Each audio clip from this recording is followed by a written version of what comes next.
I would like, if I may, to take you on a strange journey. Hey guys, how you doing? This is your favorite fat man, and we are on three wheels. All it be kind of bumpy, shaky, jittery and stuff out in the grass and gravel. But we're up today in Troy at the Military Museum for the troops in town.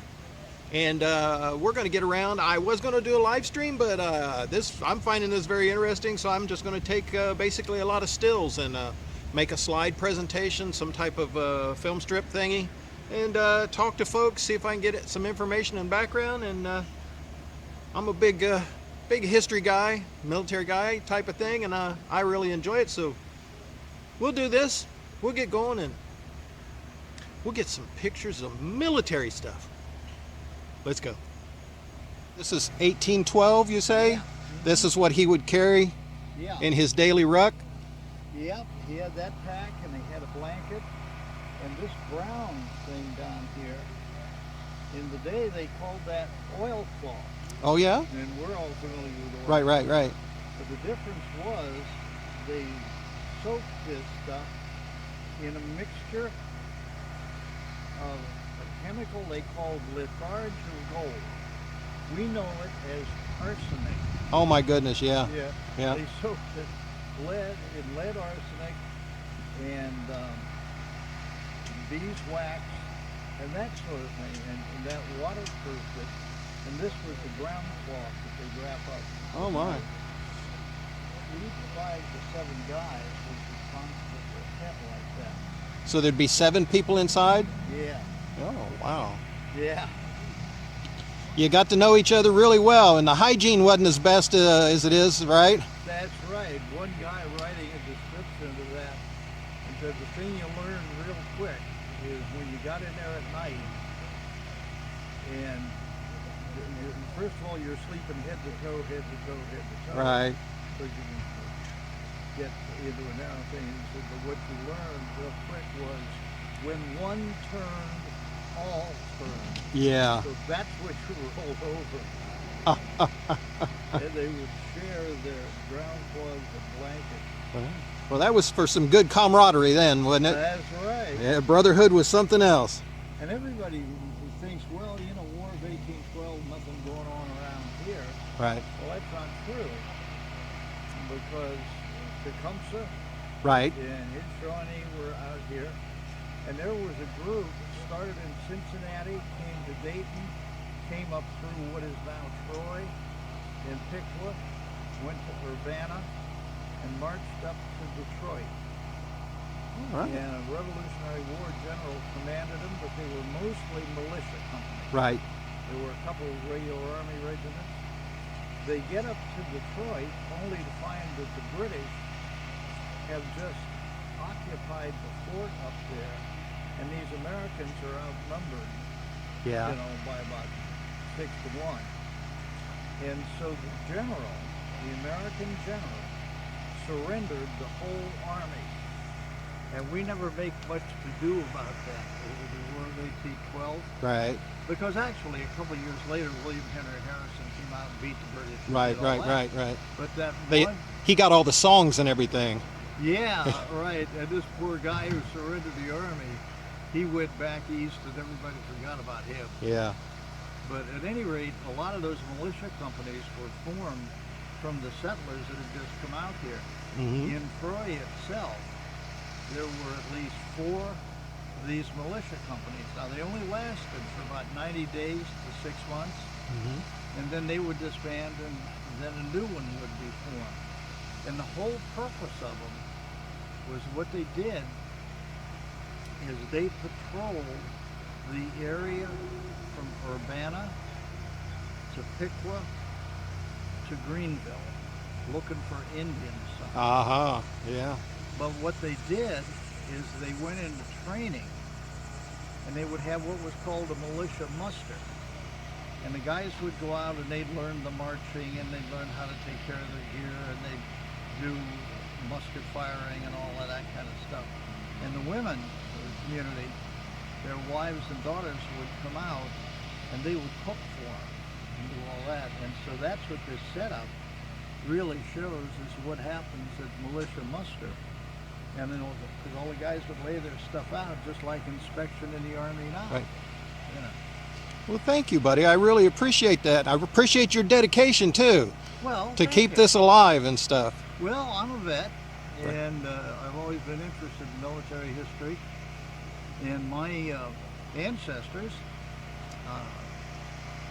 one of them was a Civil War veteran, buried in Covington. Yeah. And his name was George Yingst. And there were several others of the family. Sure. Yeah. Yeah. Sort of different. Tremendous My history. dad was in. What's your I was drafted. Yeah. What's your name? Terry Perk. Terry Perk. Thank you, sir. Thank you for your service. I appreciate that. Well, thank you so much. For taking the time to Oh, I find this very interesting and stuff, and I'm going to share it with a lot of people. Good. Thank you so much. Right.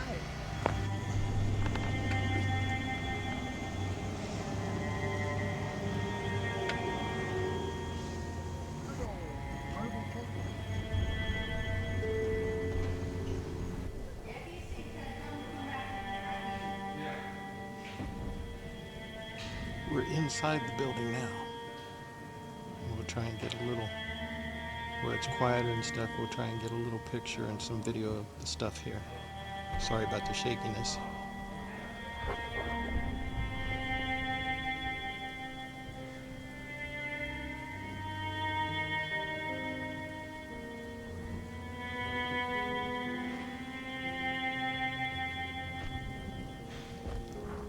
You can't see that very well, but that is a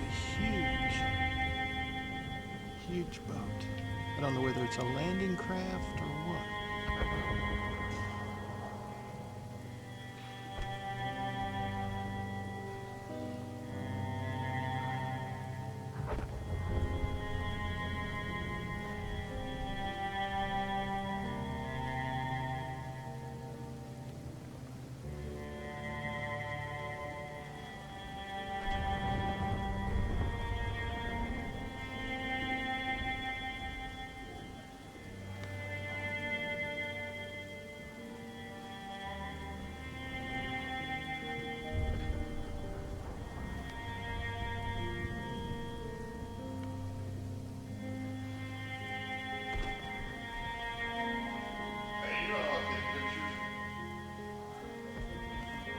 Basically what the airborne troopers will carry in World War II. Yeah. Starting with the web gear and everything down there, the parachute. Parachute was about 40 pounds on top of all the web gear. An average paratrooper, 120 pounds out of boot camp. On D-Day, it wasn't uncommon to have them 250 to 300 pounds when they went into the plane. Yeah. Can you tell me about the landing craft? That's an LCVP. It's an actual Higgins boat, all wood, built in '47. It never went overseas. It was in a barn in Illinois. Chris Kraft did a kit for these in which you could turn them into a cabin cruiser. Oh, wow. So the family had a farm. The father died. The son was going to do something with it. It never happened. So they were in the process of selling the farm. It was in a barn. They were told they'll have to get rid of the barn and everything in it. So they had dug a pit and they were going to shove it all into a pit. Oh my. Well, the Ohio Motor Pool found out about it and went up and retrieved it. Yeah, that would have been a shame to have the loss of the history of that. Yep. There's only about 10 wooden actual Higgins boats still in existence, wooden ones. There are several fiberglass ones.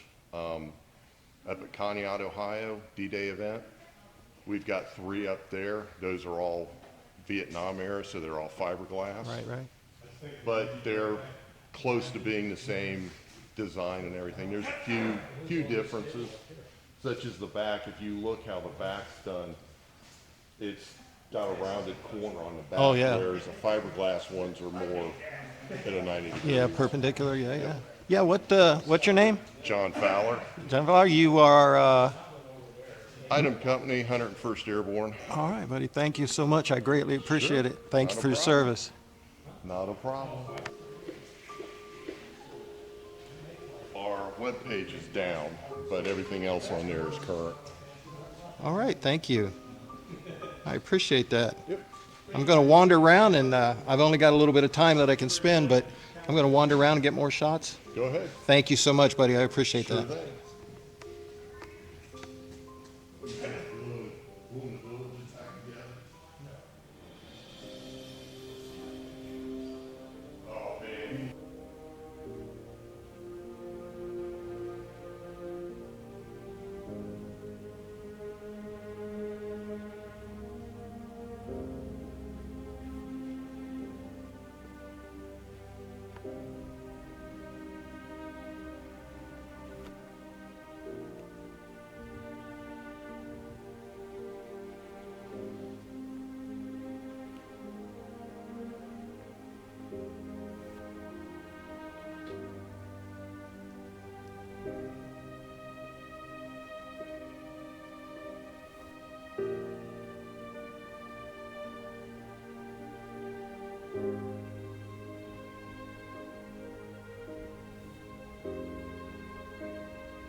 right, guys, they are setting up still.